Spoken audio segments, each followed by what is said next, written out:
everyone, my name's Emma from Speech Leap. For my top tip this Tuesday, I'd like to talk to you about returning to school. Now, if you're not a key worker, the chances are your child has been off at home with you for over 2 months. And in the coming weeks, we know that more children are going to start returning to school. So what we want to do is start to introduce that idea as early as possible that things are going to change and school is going to be different to how your child has once known. So we've got a couple of ideas for you to have a go with at home just to help to ease that transition back to school.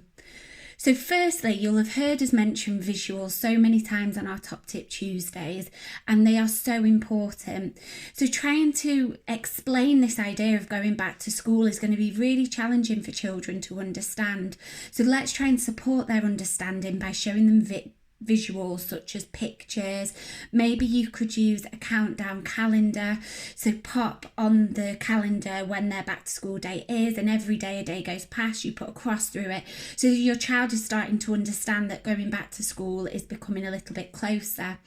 I know that some schools have sent round pictures of what their classrooms might look like, so if you have a child with additional needs, with speech and language difficulties, it might be worth getting in touch with your school's SENCO and asking them if they can provide you with any pictures of what the new classroom might look like. And also, where's your child going to be going into school? Has the entrance changed? Chances are that they might have a different class teacher.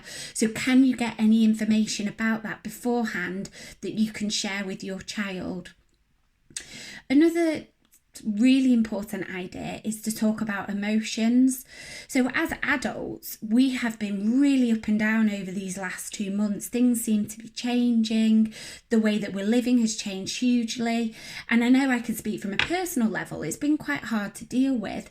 So if we're feeling like that, our children are going to feel like that as well.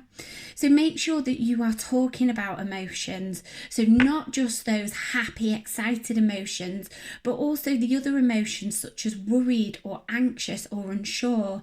And make sure you're validating that as well and saying that's okay, mummy feels or daddy feels the same way too. Finally, talk through the rules of the new school as much as you know. So they can start off really basic. So things like your school day will be from 9:30 till 2:30. You'll be going into school through a different entrance. Mummy will take you to the door and then mummy will pick you up. And if you know more information, you can share that with your child as well. Now, there's also going to be some must-do rules, such as, where possible with young children, trying to keep sort of a social distance away from others. So try to explain that to your child.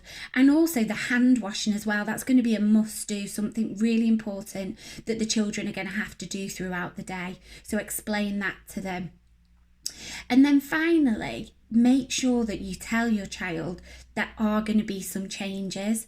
So mummy or daddy or whoever, we don't know all the answers right now, and we know that things will change. So as soon as we find out some more information, we'll make sure that we share that with you. So we're being totally honest and upfront. I hope that helps with the transition back to school. Please feel free to get in touch with us if you have any questions or you think that we can support you in other ways.